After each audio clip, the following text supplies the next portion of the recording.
Comment vous avez senti qu'il se passait quelque chose autour du film? Est-ce que quand on a des retours de Cannes, on sent le film grossir, on a des choses là? On a senti qu'il y avait un accueil chaleureux. Ouais. Voilà, que c'est à 16 heures, c'est quand même un public de cinéphiles et on a senti un accueil chaleureux. Si, Oui, voilà, et puis quand on reste, tout ce qui se passe, le bruit et tout ça, il y a un jury.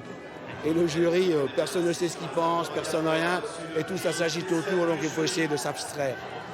Alors moi je me demande, c'est pas votre première fois ici à Cannes évidemment, est-ce qu'on vit les choses de la même façon la première fois que je crois que c'est la 8e, 9e cette fois-ci? Tiens, on les voit, non, pas de la même façon, parce que quand même, on revient, on connaît un peu les rites, encore qu'ils ont changé. Mais c'est vrai qu'on a le même stress, la même inquiétude, parce que c'est la première fois qu'on montre le film à 3-4 000 critiques, le public, les vendeurs, les exploitants surtout. Et donc c'est toujours le même stress quand même.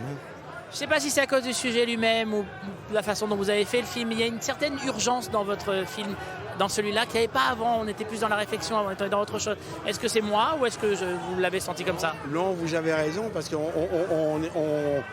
filme un personnage qui est en fuite, qui essaie tout le temps de s'échapper. Et nous, on essaie de le cerner comme on peut. Voilà, c'est ça que ça raconte. La fuite de ce garçon, une espèce de course. Course contre la montre, course contre la mort, course pour la mort, voilà. Messieurs, comme vous êtes parmi les meilleurs cinéastes du monde, vous faites ça très bien. Merci infiniment. Merci beaucoup.